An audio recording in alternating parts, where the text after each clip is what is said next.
Hello, everybody. Welcome to a new Origin seminar today. So today we're going to do it a little bit differently from usual. So instead of a talk today, we are going to have an interactive debate Q&A session. The debate will be focused on direct versus indirect evidence. Where are the planets? So to give a little bit of an overview of what we're going to do today, this is the structure. We will have two short talks, each followed by a couple of questions that people can ask, of course. So one will be focused on direct imaging observations of exoplanets, and one focused on ALMA observations of circumstellar disks. After these short presentations, we will have a discussion about pointed questions, followed by Slido polls. So the link to the polls will also be shared in the chat, but they are also here. So if you want to join the polls, you have to go to slido.com and use the hashtag #PlanetOrigins to go to the correct event. And at the end, we can also, of course, discuss questions sent in by the audience during the session of today. So hopefully it will be something else from usual, and everybody will have some fun. So I will start by giving a short introduction to the direct imaging observations of exoplanets. So of course, we all know that many exoplanets have been found since the first one in 1995. With Kepler, we have found thousands of planets, but mainly planets that were at shorter orbits than most of the planets in the solar system, and also on shorter orbital periods. And this led to a certain occurrence rate as function of period. So what I'm showing here is the giant planet occurrence rate. And the reason why I'm focusing on the giant planet occurrence rate is because those are, of course, the most massive planets. They also have the most influence on circumstellar disk during the evolution. So I think these are probably the at least important planets for the actual evolution of planetary systems. And as you can see in this graph from Fernandez et al. 2019, there is a peak of giant planets around roughly like about 1 to 2 AU, and that's about where we suspect that the ice lines are. So this graph is based on older exoplanet populations. That's due to observational biases of the transit method and radial velocity methods, which are less accurate for younger systems. So one can wonder if the observed occurrence rate and distribution of planets also is similar in younger systems. So when we go to systems with circumstellar disks. So this is, of course, one of the things that we try to do with direct imaging, because these with direct imaging, we try to find planets. And sadly, we have not been super successful with the amount of planets compared to other techniques. So here on the right, you can see the sensitivity of a recent survey of the SPHERE instrument at the VLT. So this is the SHINE survey, which observed a couple hundred stars. And as you can see here on the right, the sensitivity is usually on the order of a couple Jupiter masses to maybe a few tens of Jupiter masses. So how you have to interpret this graph is that as function of orbital distance and as function of mass sensitivity, you have a different amount of stars that can detect those planets. So for planets within the semi-major axis of like maybe 20 to 50 AU or 60 AU, there's 140 stars which have detection 5 sigma detection limits up to these mass limits given by this contour. So if you then go down for fewer number of stars, the sensitivity is better. And for only 5 targets, or yes, 5 stars, we have actually sensitivity limit. We have the most sensitive limits. But the actual observed planets are here colored, and those are not many. However, these occurrence rates are compatible with the occurrence with figure from Fernandez et al. 2019. So the low occurrence rate at large semi-major axes is not in the disagreement with results from Kepler and RV surveys. So it's just too bad that we have not found more, but it was expected. In younger systems, SPHERE has also been quite successful with imaging circumstellar disks.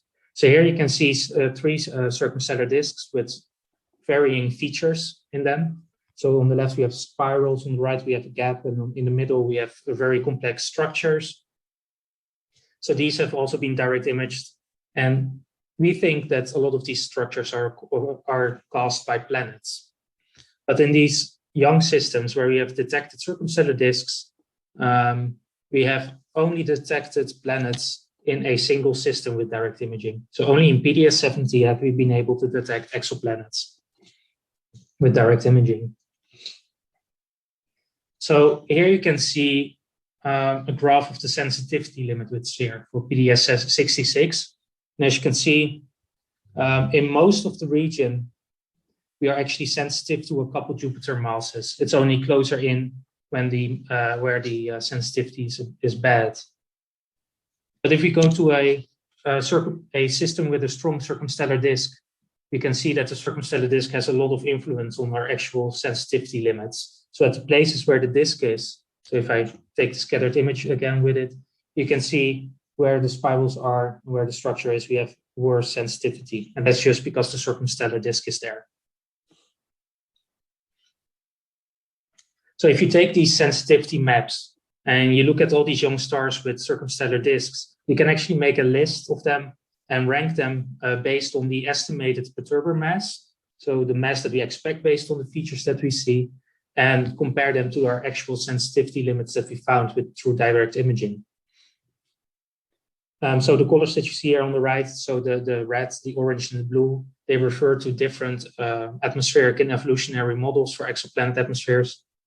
And they are the Ames dusty models, the Beck's hot star model, and the Beck's warm star model.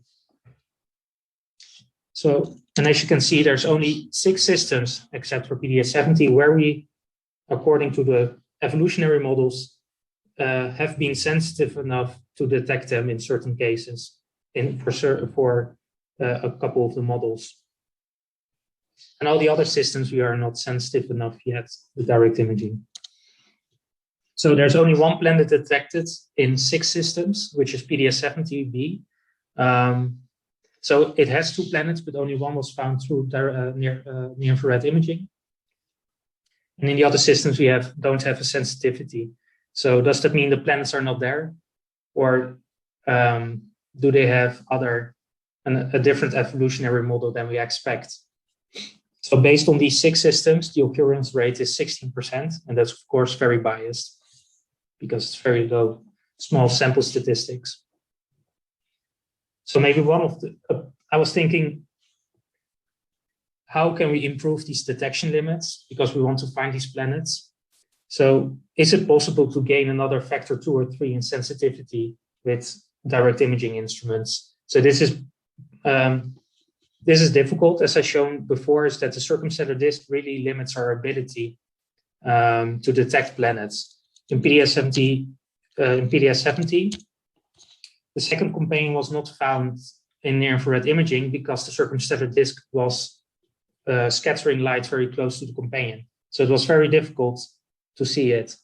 And to reveal the near-infrared signature, we had to do, or at least people did, complicated forward modeling of the circumstellar disk to remove the disk from the data. And only then was it possible to reveal the point source. So is it also possible to do such forward modeling for other disks, to remove the disk's features and reveal point sources? So that's maybe one question that I have. And with that, I would like to end my short introductory presentation. Thanks, Sebastian. All right. If people have any clarifying questions or something you'd like him to briefly expand upon, you can either use the raise hand feature or put your question in the chat. So, questions about imaging of planets.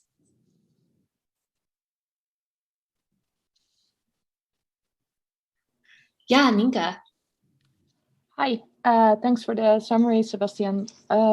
So something I was wondering about, because we kind of proposed this in a paper by Logan Francis and myself last year, where we studied the inner dust disks in transition disks. And what we found is that in most disks, if you compare the gas to the accretion rate with the amount of dust in the inner dust disk, it seems like all disks have a very high gas to dust ratio, like the inner disk, except PDS-70. So we were thinking that maybe this is somehow related to the detectability of the planets in PDS-70, which is essentially the idea that while material is still going through the gap and therefore also accreting onto the planet, it would increase the brightness of that planet. And all that would imply that the PDS-70 planets are younger, they're still accreting, while all the other planets, they've already grown so far that they've stopped that accretion flow.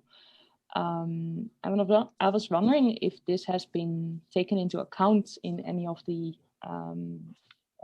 direct imaging sensitivity calculations, this brightness by accretion. I believe it wasn't in this particular paper, but maybe other studies. Yeah. So in this particular paper, that was not taken into account. I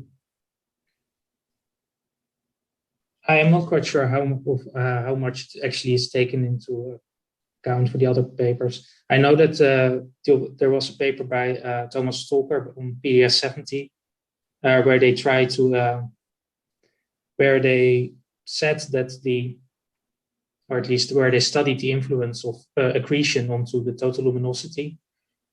And then if you account for those effects, then you can actually get lower mass planets. Mm-hmm. So that accretion is important for the total luminosity budget. So if you do not take the accretion into account, then you can probably maybe overestimate, or how do I say that? Yeah, you would overestimate the planet mass. Yeah. But also you would, if you can argue that indeed some planets are already finished with accreting, like they've stopped the accretion flow, that would naturally make them fainter. Yeah, exactly. I just don't know exactly how this holds up with the sensitivity limits. Yeah, I think it's a very, very complex question, because I think you also need to, well, I mean, for these systems, you sort of know the age, but I think the age of the system is also very correlated with the detection limits because of the cooling rate of the planets. Sure. Well, and of course, even if we detect a planet, we don't know how old the planet is, right? That's like, even if we know the age of the system, doesn't mean we know the age of the planet. So yeah. So I think that's one of the things that will complicate this question quite a lot, is that there's a couple of unknowns which can change the sensitivity limits easily by a factor 2 or 3, or maybe even order of magnitude. Right. If you combine are the H alpha detections constraining enough there? Like the fact that there was another paper, I think by Alice Zurlo, on H alpha in many systems, and they didn't find any except PDS-70. How constraining are those? Yeah, for that I also am not quite sure, because the H alpha is directly related to the mass accretion rate.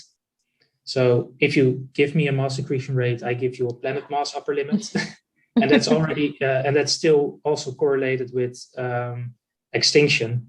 So if there's a dusty atmosphere around the planet, or there's a circumplanetary disk, or if there's any type of dust around it, that will also increase the extinction.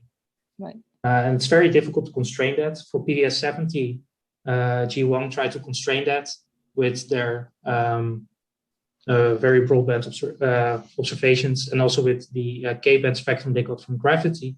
And with that, they were able to constrain the extinction to about I think 2 or 3 magnitudes, plus minus 3 magnitudes. So the extinction could be anything between, I think, 1 and 7 or something like that. So there's a large range of Right. possible extinction rates that still can explain their observations.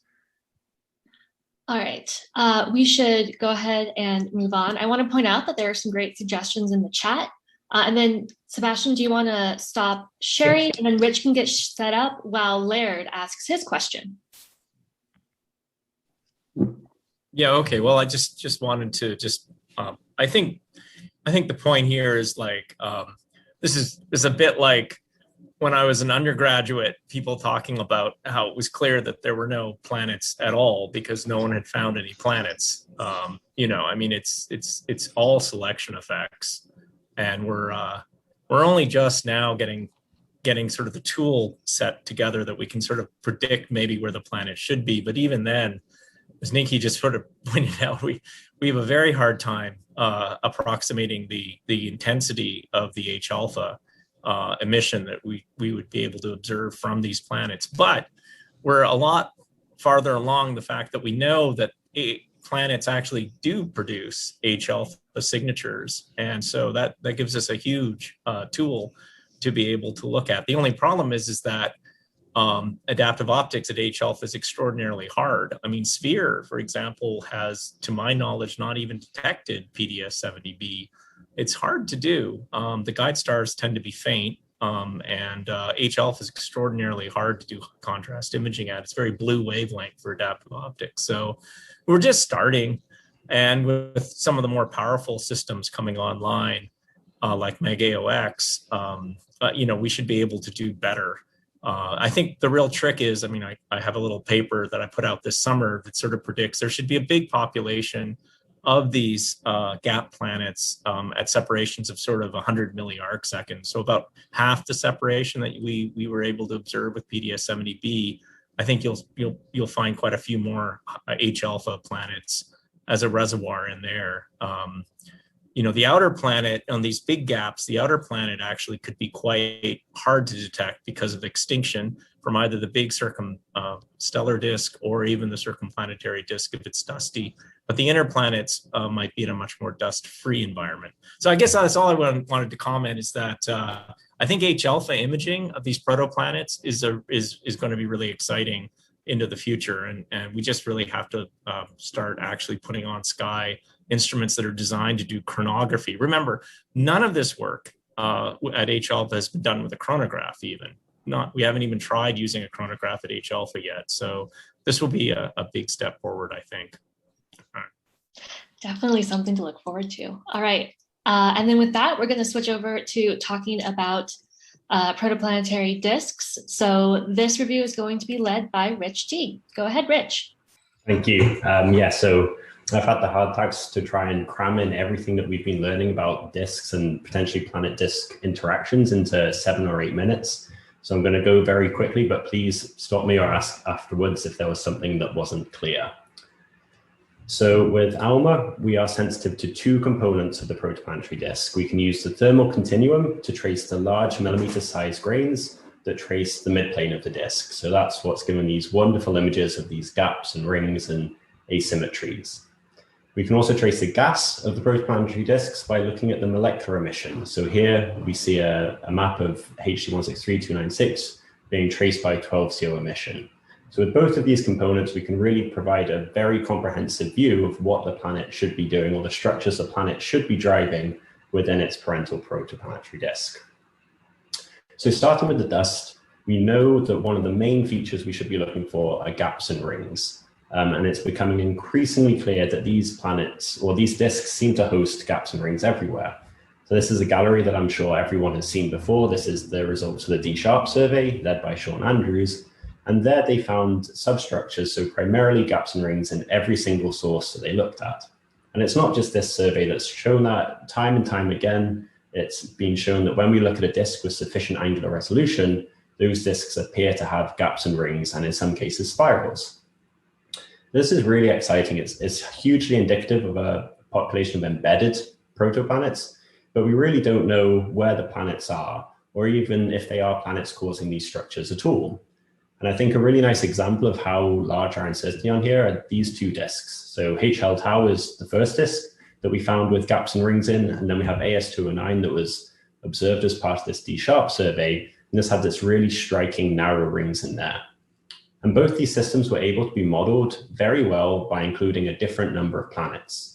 So if I now dissolve to the simulated outputs, you can see that we're able to reproduce the emission morphology incredibly well. But in the case of HL Tau, we needed to use 3 planets to make that structure, whereas AS209, we only needed to make 1 planet. So this is really trying to highlight just the uncertainty that comes with trying to infer what planet should be there based on the number of gaps and rings that we see. Indeed, people have also been very productive and made these gaps and rings without the need for planets at all. So just simply seeing a gap in a ring doesn't necessarily mean that there's a planet there. What we want to do instead is really detect a circumplanetary disk if we're looking in the continuum. And as in the near infrared, there's only been 1 detection of a circumplanetary disk so far, and this is in the PDS-70 system. So here I'm showing some work from a paper led by Andrea Isella, where he was able to show that we do detect millimeter emission around the locations of PDS-70b and C.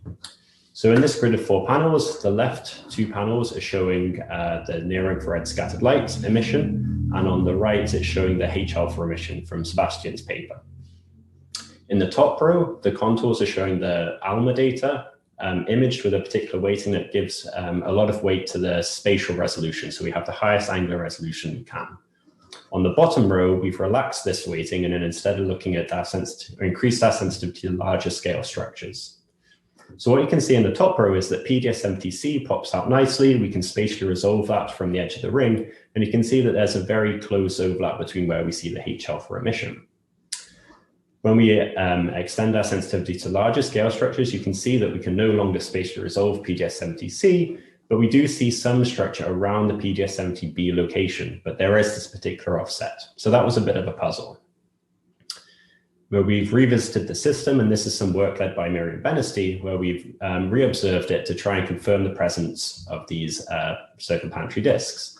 And again, these 2 panels are showing different weightings of the data. So on the left, we've tried to maximize the angular resolution, and you can see that PDS-70c nicely pops up again and is spatially resolved from the ring, but we don't see PDS-70b anymore.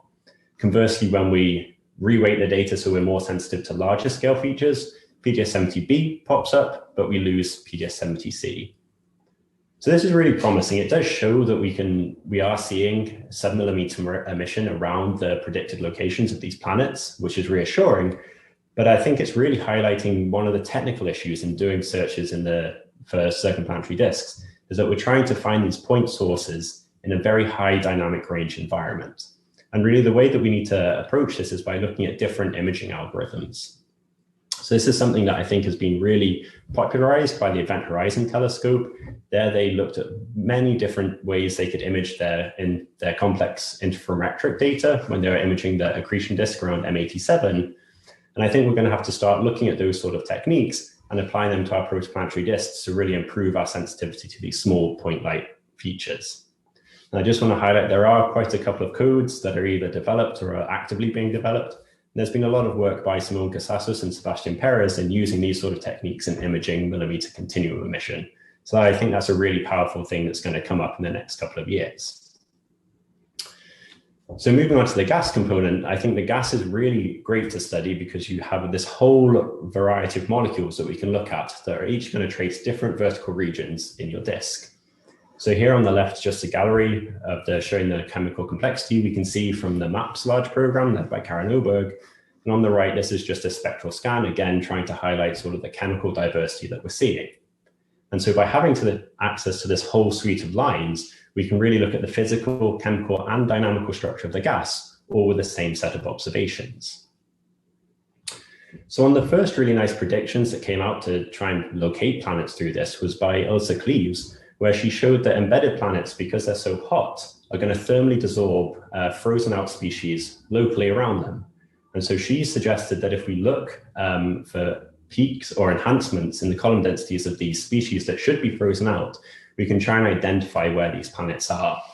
So in her modeling, she found that HCN was a very sensitive molecule to this and showed that with about 10 hours of ALMA time, you should be able to find a very localized enhancement right where the planet is.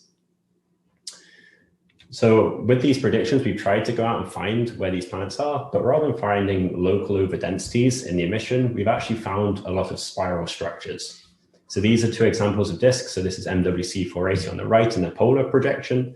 And on the right, this is TW Hydra with just a non-sky projection. And in both of these cases, we see these very tightly wound spirals rather than any sort of localized enhancements in the emission. So this is really exciting. Again, spirals are one of these predictions that we would have for an embedded planet. They should be driving them. And what we're really limited to at the moment are these atmospheric layers traced by the 12CO. So really we want to try and repeat these observations with these weaker molecules and move deeper down into the disk to really see what these spirals are tracing. So in terms of the chemistry, that's all that we can really do at the moment, but we can now have a tremendous amount of information from the dynamical structure of the disk. And we know that the planets should interact with their gas-rich parental disk in a fairly standard way using well-known or well-understood hydrodynamical processes. In particular, in the midplane, you're going to have this circumplanetary disk that I've already talked about, but the planet is also going to excite spiral arms through these Lindblad resonances, which will shock the gas, again causing large velocity perturbations. Higher up in the disk, in the atmosphere, Jean-Baptiste has shown that the planets are going to excite tightly wound spiral arms through the buoyancy resonances. So these are slightly different from the Lindblad ones because the buoyancy resonances are predominantly going to have motions in the vertical direction. When we look at the edge-on component of the disk, we're going to see that as the planet has opened up a gap, you're going to have these very large meridional flows. So that's where the gas is trying to flow in and fill in this gap. This provides a very efficient way for mixing material and transporting the volatile rich material from the atmospheres of the disk down towards the planet in the midplane. And we've seen in the 3D simulations that are trying to resolve much closer to the disk, that as this material flows down towards the planet, it starts to spiral on down until it accretes either onto the planet or the circumplanetary disk. So we have this whole range of features that we can search for within our velocity data. So Christoph Punt really did a lot of the pioneering work here, and particularly in trying to identify what these shock features look like in the image plane. And he was able to show that these breaks in the emission morphology are likely caused by these velocity structures. Because we're looking at Doppler shifted emission, we can associate any deviations in our emission morphology to deviations in the local velocity structure. So this break that he was able to identify, he was also able to show through numerical modeling that a planet could cause these very localized perturbations. And when we compare emission from the other side of the disk, far away from the planet, you see no sort of break in the emission profile. And so he's been able to find these sort of features in both HD 163296 and HD 97048, and also in a host of the D-sharp sources. We've also tried to look for these velocity features in rotation map residuals. So from our data, we can collapse the cubes down and produce a line of sky velocity map. And because we know this is dominated by the Keplerian rotation of the disk, we can subtract a model there and look at the residuals. And so this is just a gallery of the few of the disks that have been looked at in this sort of way. And you can see that all of them are revealing a really rich amount of substructure. We see this Doppler fit by Simon Casassos. In TW Hydra, we see this very tightly wound spiral that's coincident with the 90 AU gap in scattered light. This is HD 163296, where you have a very tightly wound spiral and some other arcs coincident with the continuum emission. And this is MWC480 again, where you see a very corrugated velocity structure. And so when we compare these sort of features to numerical simulations, particularly ones done by Jean-Baptiste, we see that we should be sensitive down to something like half a Jupiter mass. We should see those sort of deviations in the velocity structure. One final thing that we can do with ALMA is that we're now starting to resolve the 3D structure of the disk. And because we have the 3D structure, we're able to decompose the line of sight velocities into their three cardinal components in the disk frame. Because we can do this, we can start to map out the velocity structure in the edge-on case. So here I'm just showing them data for MWC480, taken again from the MAPS large program, where we've been able to map out the velocity structure at 3 different heights in the disk using the 3 different CO isotope logs. So by doing this, it's not only going to help us test whether the planets are where we think they are, but if we do detect the planets, then we can also start to trace the delivery of atmosphere-forming material from the atmospheres of the disk down towards the midplane. And I think this is going to be a really powerful way to also not only detect the planets, but really understand their formation process. So that was a really whistle-stop tour of the features, and I've just listed here with the six main features that I think are detectable with ALMA currently. So we can see gaps and rings that should be carved by embedded planets, and we've seen a lot of these. I think that's very clear. They're there. We should be detecting circumplanetary disks. There's been a few surveys, but it's only in PDS 70 where we've really been able to find this emission. It's predicted that we should find enhancements in thermally dissolved species. We haven't quite found that yet, but I think we just haven't spent enough time observing the molecules that will be most sensitive to this. We would expect to have localized velocity perturbations due to these spirals and the shocks that they drive, and I think we've seen evidence of those in several systems. And we've also seen these large-scale meridional flows, where if you have a very large gap opened by a planet, we should see this vertical motion of the gas falling from the atmosphere onto the planet. And we should also see enhancements in the non-thermal line width. Sebastian Perez showed that with the circulation around the circumplanetary disk, you should see this in a spatially unresolved manner by a broadening of the emission lines, as you're not resolving that rotation, but you should be able to detect that. And that's something that, again, we're looking for, but I don't think there's been any detection so far. So with that, I'm happy to answer any questions or clarifications. Thanks so much, Rich. All right, questions on protoplanetary disk features?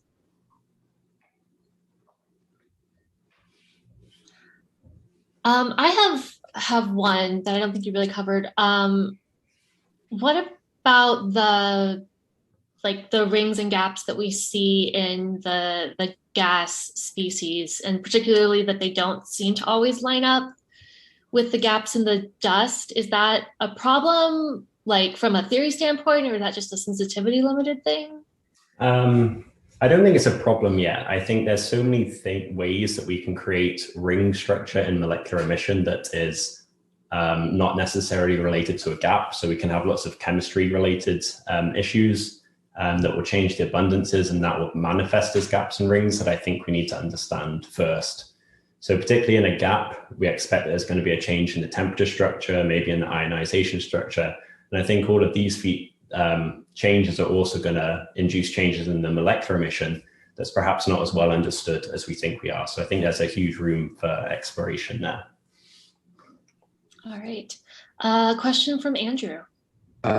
Yeah, Rich, thanks. I was curious, you said it might be possible to get some insights from the Black Hole Initiative imaging campaigns. It seems naively that they have a lot fewer baselines, so it's a much different problem. Could you maybe explain what might be transferable? Yeah, so you're right. The motivation for them looking at it really is that they have fewer baselines, but it's still the same problem at hand. So essentially, when we image interferometric data, we're making the assumption that our image is going to be well described by a whole series of point sources. And clearly, when we look at molecular emission or this ring structure, point sources are a very bad basis set to make these images out of. What you really want is either a more flexible basis set or maybe a different choice of structures. And so what a lot of these techniques are doing is, rather than saying, let's use a basis set and build up our image, is that they're using sort of these non-parametric structures, Gaussian processes, for example, where your whole image cube is actually your model. Every pixel is a free parameter, and then you assume that there's some sort of correlation spatially and spectrally, and then you optimize that to produce the image. So I think the technical side of it transforms one-to-one. I think that's a really powerful thing. Just the motivation is different. For the EHT, it was because they're limited by the number of baselines they have. For us, it's really because the basis set that we're using is a very poor approximation of the emission that we're trying to model.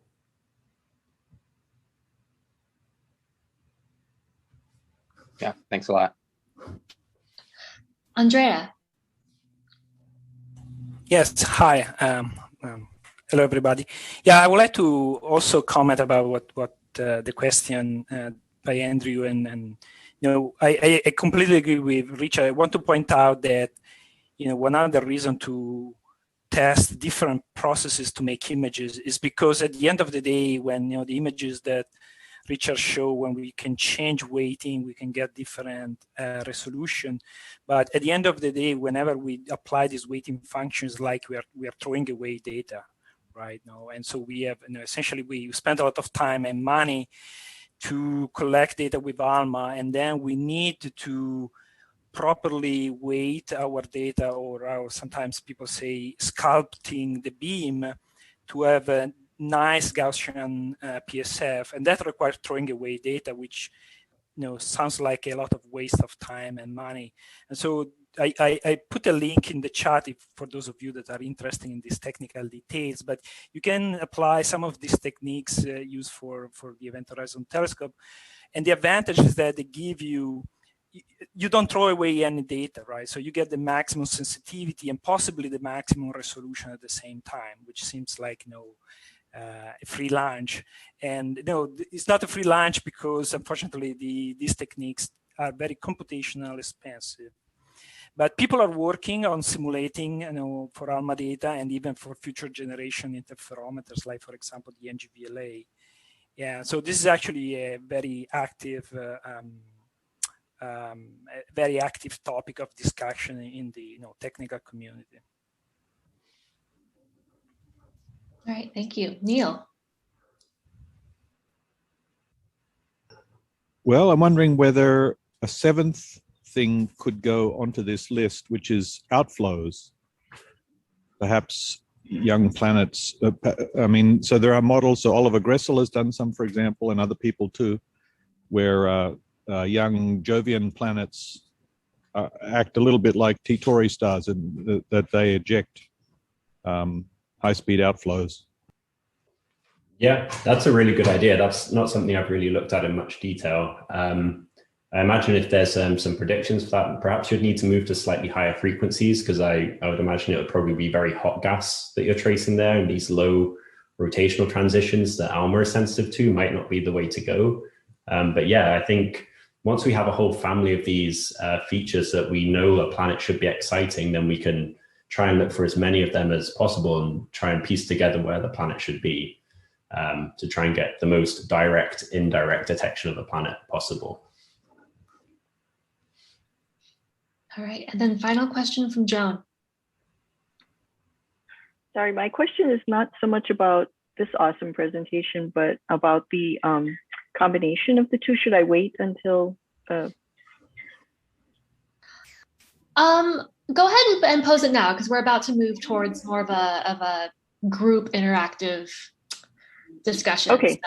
Well, so I think I stepped away briefly, so this might have come up already, but one question I had was, in Sebastian's talk, he mentioned how we hadn't gotten to the sensitivity level to really rule out planets.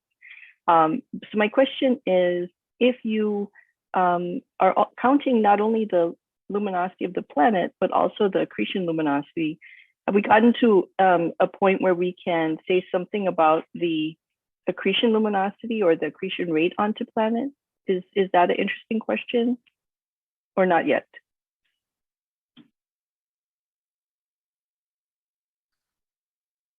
I'm definitely not qualified to answer that. I don't know. Does anyone have a quick answer to that before we move on to the interactive portion? If not, we will cycle back. All right. So now we are going to do the group participation point of this discussion.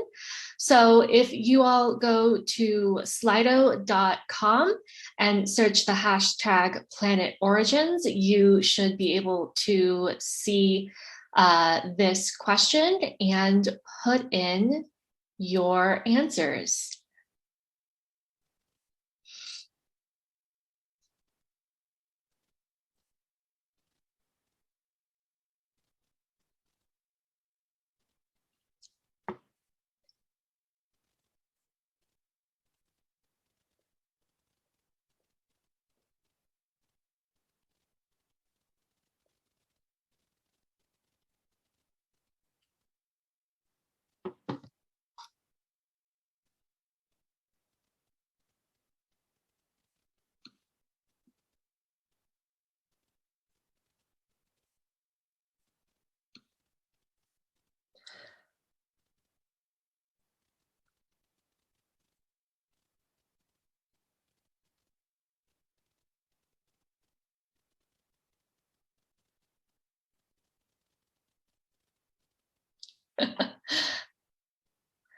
All right. Well, it seems like we are having several suggestions along the lines of the number, frequency, and distribution of gaps. So would somebody in the audience like to speak a little bit more on why they think this is inconsistent with planets? You can raise your hand if you would like to be our brave volunteer. Ninka. Yeah, so the problem of the frequency of gaps is actually not so much a problem if you look at the stellar mass dependence, because these gaps are much more common around early type stars, so higher mass stars, and that's also where giant planets are more common. This is something that we propose in a paper that appeared on the archive 10 days ago. Van der Merel and Mulders, and it actually seems to work out really well. Of course, it means you have to assume that all these planets form far out and then migrate inwards if you want to do this comparison, but migration is not totally unheard of. So you take that assumption, but otherwise, the frequency, if you think of the frequency, you need to think of the stellar mass dependence as well, and that kind of removes that inconsistency. All right. And I see that the answer, there are no inconsistencies, is gaining popularity. I like that one too. would someone else like to argue this point? Can you use the raise hand?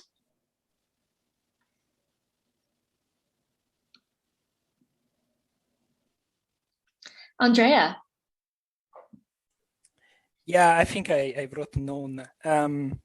You know, the fact, no, I don't see any inconsistency. That doesn't mean that all the gaps we see are formed by planets. You know, as Richard said, there are many different ways you can form rings and gaps.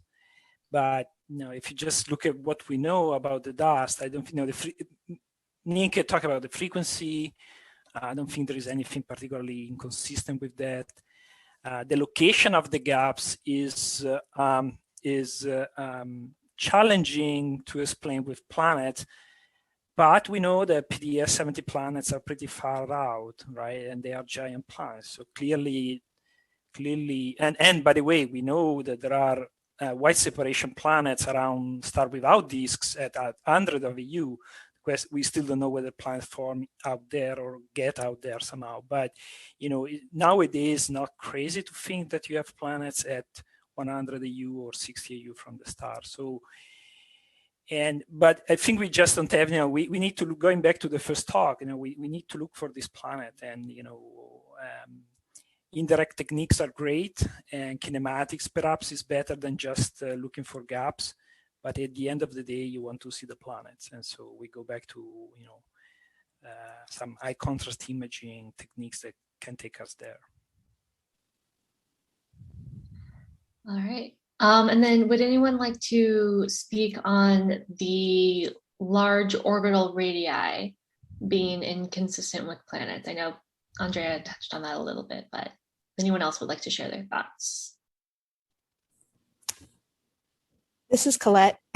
Yeah, Colette, jump in. That wrote that. And I guess I could be a little bit out of date on this. I don't know. But I remember for HL Tau, one of the issues is that it looks like it's a core accretion system because you've got potentially a bunch of planets all in the same plane.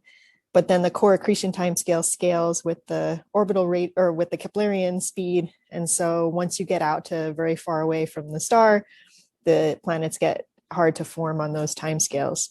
So I don't know if there's anything new on that, but I thought there's still kind of like a little problem with forming planets far out that somehow seem to match the core accretion scenario.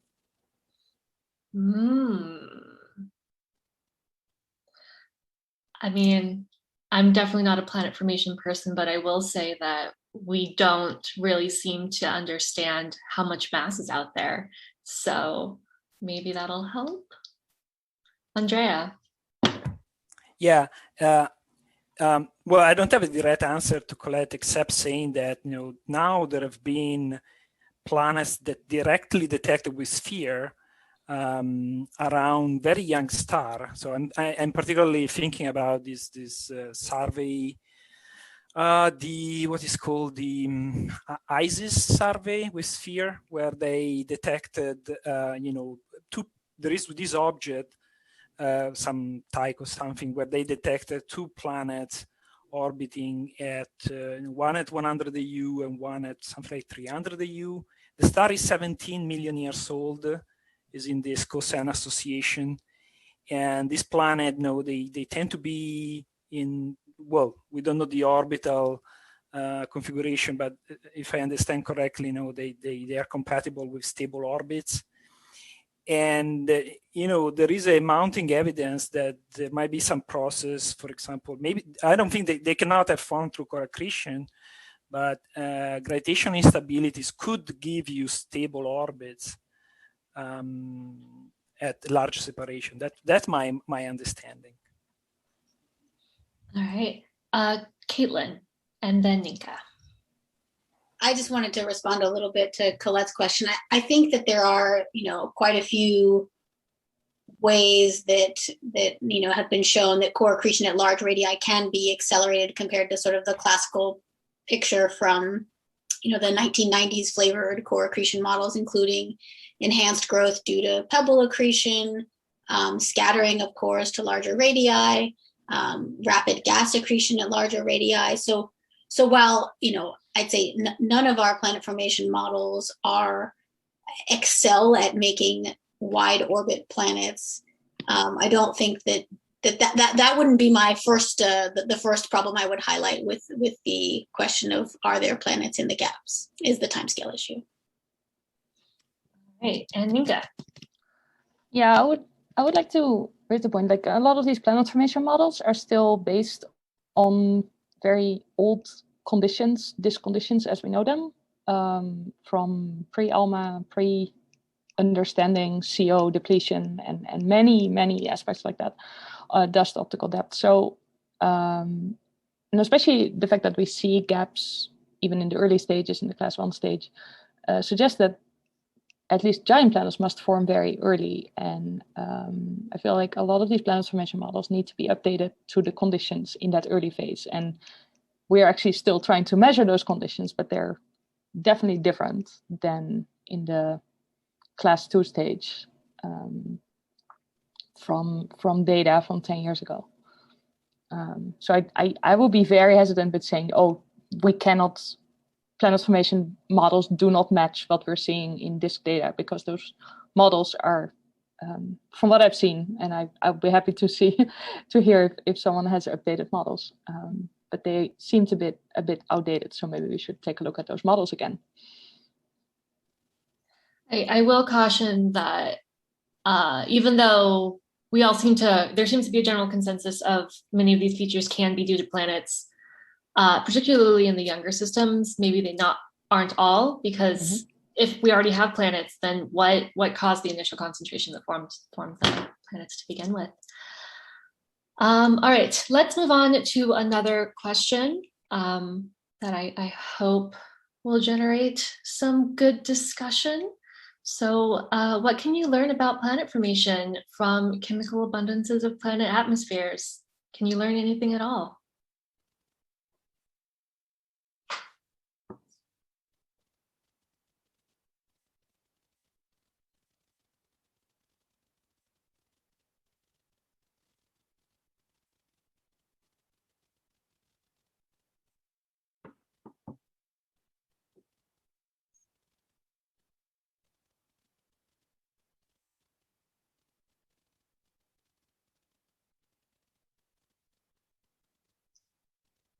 All right, well, while we still have votes coming in, would someone like to briefly go over how you can get a formation location from a planet atmosphere?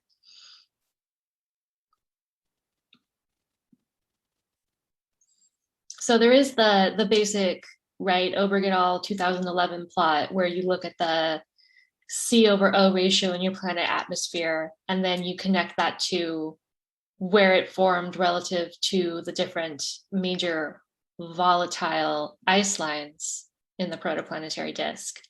But that's very much a 0th order assumption, and things like chemistry in your disk and pollution by giant impacts later on are going to complicate that picture.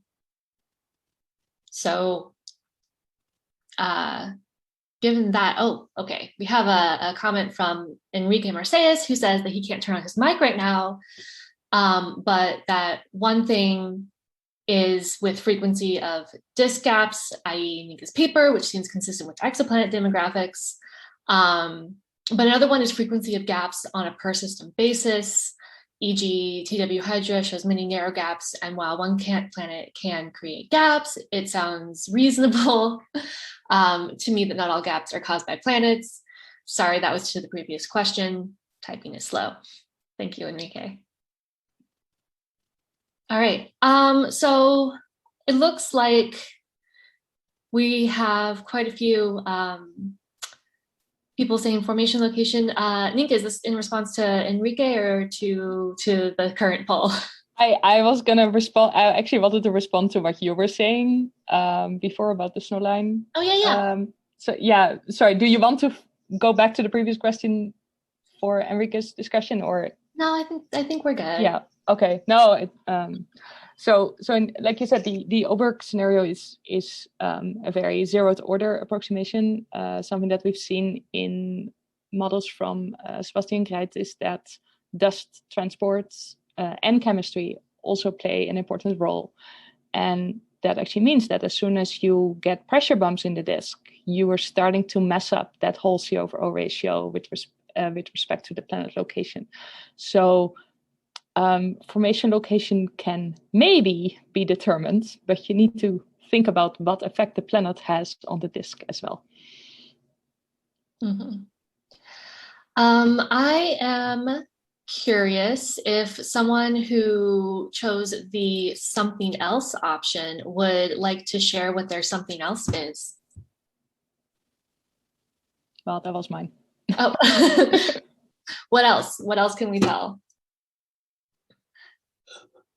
Neal. Well, one something else is not necessarily where the planet formed, but where its bits formed. I mean, people do try to do this for the solar system. Like they look at the abundance of neon, for example, relative to solar, and it's enhanced a bit. So that means that you had to have some stuff coming from a long way out, and or you had to have trapping. It doesn't necessarily tell you about the planet itself, but it tells you about some intermediate size scale where pieces were assembled. All right. Any other thoughts on learning about planet formation from planet atmospheres?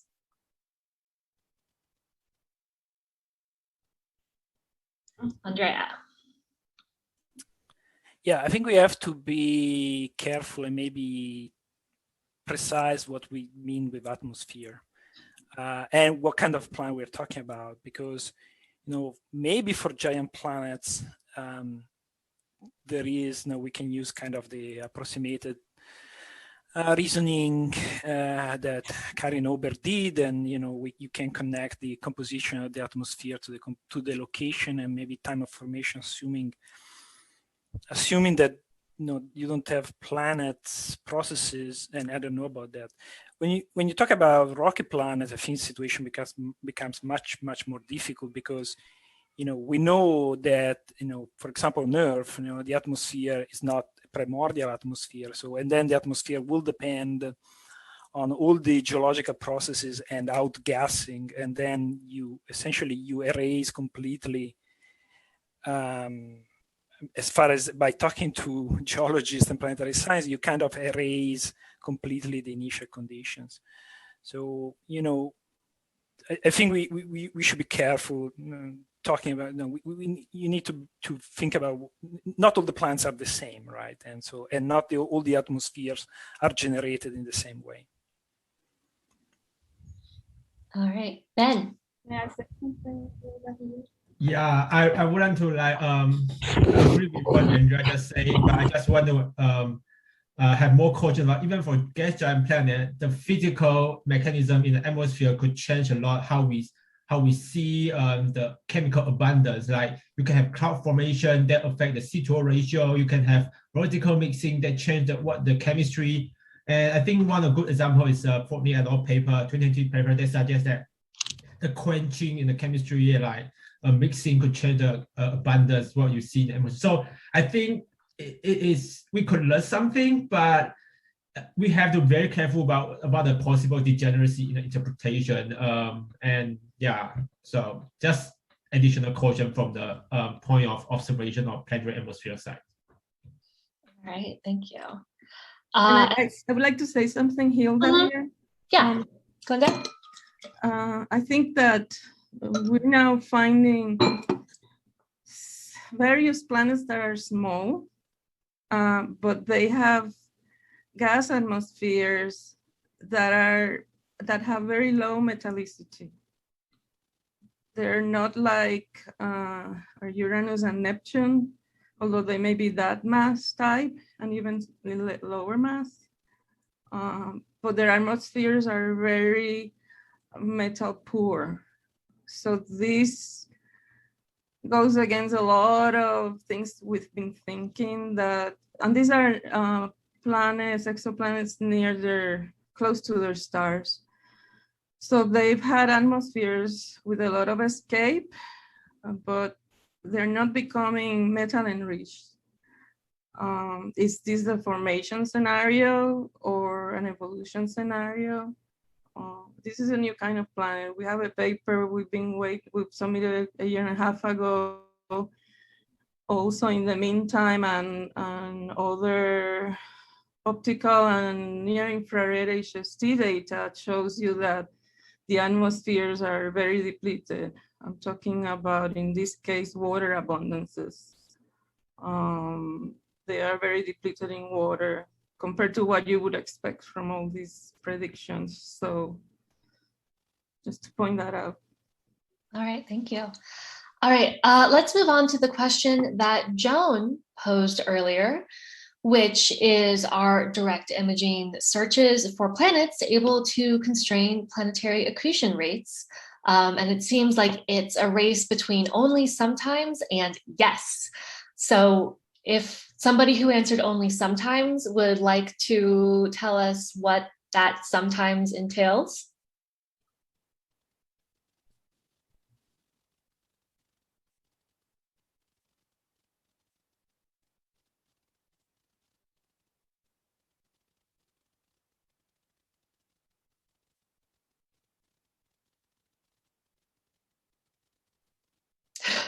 If I speak a little bit, I think that's I answered that only sometimes because trying to get the accretion rate directly onto the planet, it needs to be separated completely from other H-alpha sources. So I was answering that practically.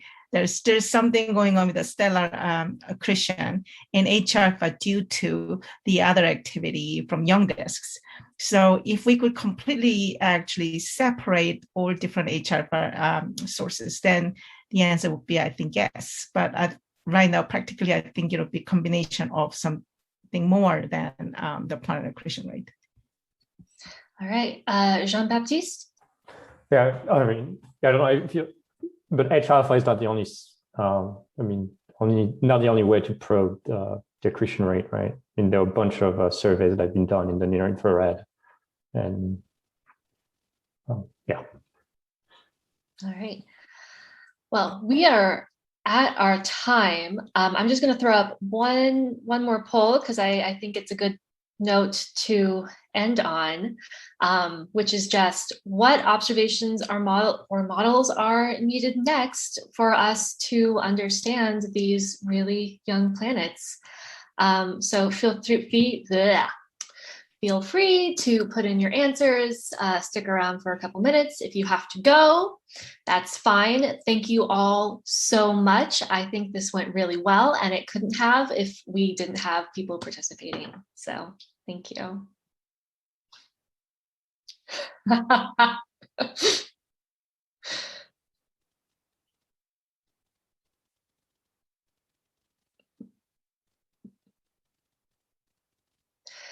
This seems like a very observationally heavy focused response cloud.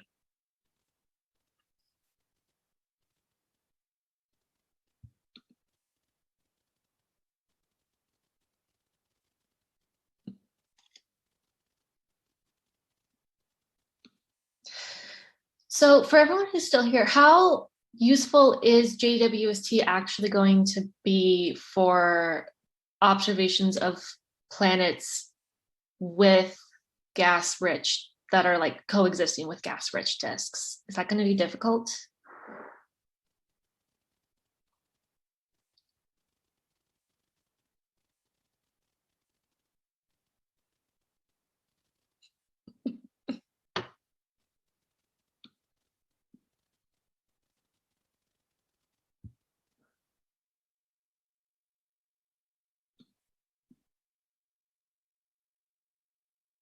Guess we'll have to wait for it to launch to see. All right. I think we can stop the recording there, Serena. Thank you, everybody.